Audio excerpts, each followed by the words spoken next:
काही संस्थांच्या मध्ये काही लोक घुसल्यामुळे त्याचं काय नुकसान झालेलं आहे तालुक्याच्या संस्थेमध्ये तालुक्यानं बघितलेलं आहे आणि पुन्हा पुन्हा तोच पुन्हा येतो। काही लोक असं सांगतात की मला निवडणूक लढवण्याची इच्छा नाही, पण त्यांचे बोर्ड फॉर्म भरायच्या आधी तयार असतात। गिजवणे कडगाव जिल्हा परिषद मतदारसंघात सौ पौर्णिमा दिग्विजय कुराडे ह्या काँग्रेसच्या माध्यमातून जिल्हा परिषद निवडणुकीला सामोरे जात आहेत। आज माघारीचा दिवस होता, तर आज त्यांनी कशा प्रकारे आगामी निवडणुकीत आघाडी केल्या आणि नेमके कशा प्रकारे निवडणुकीला सामोरे जाणार हे जाणून घेतले ते अभिजित मांगले यांनी। सध्या आपण गडिंग्लज येथे जिल्हा परिषद निवडणुकीचे बिगुल वाजलेले आहे आणि आज माघारीचा दिवस वेगवेगळ्या आघाड्या होतो आपल्या गडिंग्लज तालुक्यात पाहायला मिळालेले आहेत। ह्याच अनुषंगाने कडगाव गिजवणे जिल्हा परिषद नेमकी काय परिस्थिती आहे हे जाणून घेऊ आपण काँग्रेसचे दिग्विजय कुराडे यांच्याकडून। दिग्विजय सर, काय झालंय नेमकं, कशा प्रकारे तुम्ही निवडणुकीला सामोरे जाता आणि आज माघारीचा दिवस कशा प्रकारे तुमची आघाडी झालेली आहे? गिजवणे कडगाव जिल्हा परिषद मतदारसंघातून आमच्या सौभाग्यवती पौर्णिमाताई कुराडे या काँग्रेसच्या चिन्हावर जिल्हा परिषदेच्या उमेदवार म्हणून उभे आहेत।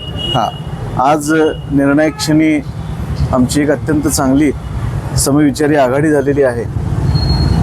गिजवणे पंचायत समिती गणातून इंचनाच्या सौभाग्यवती कमल अमृत पाटील या पंचायत समितीतून निवडणूक लढवत आहेत आमच्यासोबत।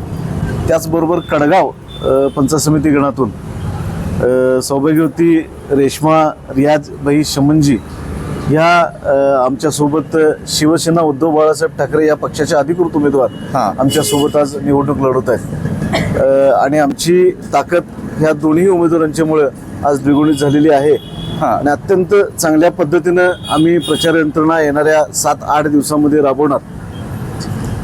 सध्या गिजवणे कडगावमध्ये एक राष्ट्रवादीचे उमेदवार जे मागील 10 वर्ष सत्तेत आहेत, काय वाटतं नेमकं त्यांच्यासमोर आपल्याला कसं टिकावं लागणार आहे?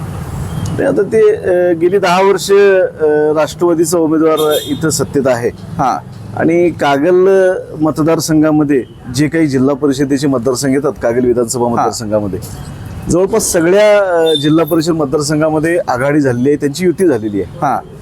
फक्त हा एकमेव आमचा गिजवणे कडगाव जिल्हा परिषद मतदारसंघ आहे जिथे त्यांनी युती केलेली नाही। त्यांच्या युतीच्या चर्चा सुरू होत्या आणि त्यांच्या युतीच्या चर्चा ऐन वेळेला पिसकटल्या। त्या जाणीवपूर्वक पिसकटल्या की तशाच पिसकटल्या माहीत नाही, पण त्यांच्या युतीच्या चर्चा पिसकटल्यानंतर इथं दोन्ही पक्षांनी आपापले उमेदवार उभा केलेले आहेत। माझ्यावर आमच्या पक्षाचे जिल्ह्याचे नेते आदरणीय सत्यजित बंटी पाटील साहेब यांनी जबाबदारी सोपवली होती की आपल्याला काँग्रेस पक्षाच्या माध्यमातून ह्या मतदारसंघात लढावं लागेल आणि त्यामुळं मी काँग्रेस पक्षाच्या वतीनं तिन्ही फॉर्म आमचे बी फॉर्मवर भरले होते आणि आज आमची सेनेसोबत आघाडी झाल्यामुळं आणि कमल अमृत पाटील ह्या अत्यंत सामान्य शेतकरी कुटुंबातल्या अनेक गटांच्या वतीनं मी आज नावं घेऊ इच्छित नाही, ते तुम्हाला येणाऱ्या 2-3 दिवसात कळेलच। या तालुक्यात कार्यरत असणाऱ्या अनेक गटांच्याकडून त्यांना पाठिंबा आहे, त्यांची शिफारस झाली आणि त्यामुळं त्यांना आम्ही पंचायत समितीचा उमेदवार म्हणून निवडलंय आणि आम्ही आता तिघं मिळून सक्षमपणे या निवडणुकीला सामोरे जाणार। सर, काय विजन ठेवून तुम्ही निवडणुकीला सामोरे जात आहे मतदारसंघात? विजन अनेक विजन आहेत, ते आता येणाऱ्या काळामध्ये आम्ही तुमच्या समोर तुमच्या माध्यमातून सगळ्या मतदारसंघाला आणि या तालुक्याला आम्ही पंचक्रोशीला आम्ही सांगणार आहे। पण गिजवणे कडगाव मतदारसंघामध्ये जो काही विकासाच्या वल्गना आज केल्या जातात तो विकास प्रत्यक्षात बघायला गेल्यानंतर त्यात किती भपकेबाजपणा आहे, किती वाढीव चढीव रकमेनं आणि किती शासकीय निधीचं नुकसान करून झालेलं आहे हे सर्वश्रुत आहे। मी त्याला काय सांगणार नाही। काही संस्थांच्या मध्ये काही लोक घुसल्यामुळे त्याचं काय नुकसान झालेलं आहे तालुक्याच्या संस्थेमध्ये तालुक्यानं बघितलेलं आहे आणि पुन्हा पुन्हा तोच पुन्हा येतो। काही लोक असं सांगतात की मला निवडणूक लढवण्याची इच्छा नाही, पण त्यांचे बोर्ड फॉर्म भरायच्या आधी तयार असतात।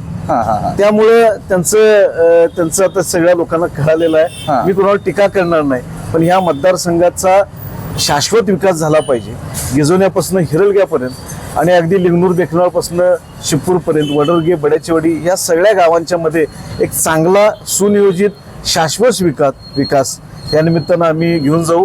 कारण काहीही झालं तरी जिल्हा परिषदेवर काँग्रेसचीच सत्ता येणार. हा. काँग्रेस हा या जिल्ह्यातला सर्वात मोठा पक्ष आहे. महानगरपालिकेच्या राजकारणामध्ये निवडणुकीत आपण बघितलेलं आहे गेल्या महिन्यामध्ये सगळे विरोध असताना एका बंटी साहेबांनी जवळपास 35 आपल्या उमेदवार आपले निवडून आणलेले आहेत. तशाच पद्धतीनं आमच्या या जिल्हा परिषदेमध्ये देखील सिंगल लार्जेस्ट पार्टी ही काँग्रेस राहणार हा. आहे. पदाधिकारी कोण निवडायचा हे काँग्रेस पक्ष ठरवणार आहे. येणाऱ्या काळामध्ये खासदार आदरणीय छत्रपती शाहू महाराज, त्याचबरोबर आमचे नेते आदरणीय आमदार सत्यविरूप बंटी पाटील साहेब, एक लढाऊ नेते या महाराष्ट्र राज्याचे, यांच्या माध्यमातून ह्या 15 गावामध्ये आमच्या मतदारसंघातल्या एक शाश्वत विकासाचं व्हिजन आम्ही आपल्यासमोर मांडतोय. आमच्या जिल्हा परिषदेचे उमेदवार हे अत्यंत सुशिक्षित आणि सुसंस्कृत अशा आहेत. त्याचबरोबर आमच्या पंचायत समिती गणाचे उमेदवार एक सर्वसामान्य कुटुंबातून येऊन अत्यंत चांगली प्रतिमा आपल्या समाजामध्ये आपल्या पंचक्रोशीमध्ये निर्माण केलेले दोन्ही उमेदवार आहेत. आणि आम्ही निश्चितच एक चांगला पर्याय याच्यापेक्षा एक चांगला पर्याय ह्या मतदारसंघामध्ये आम्ही उभा करू शकतो. धन्यवाद. तसेच आपल्यासोबत उबाटा शिवसेनेचे तालुका प्रमुख अजित खोत आहेत. अजित खोत यांच्याकडून जाणून घेऊया नेमकी गिजवणे कडगाव जिल्हा परिषद मतदारसंघात त्यांची भूमिका कशी असणार आहे. आज गिजवणे कडगाव जिल्हा परिषद मतदारसंघात काँग्रेस आणि उबाटा शिवसेनेची युती झालेली आहे आणि निवडणुकीला सामोरं जात आहे. कशा प्रकारे तुम्ही पाहताय निवड आघाडीला?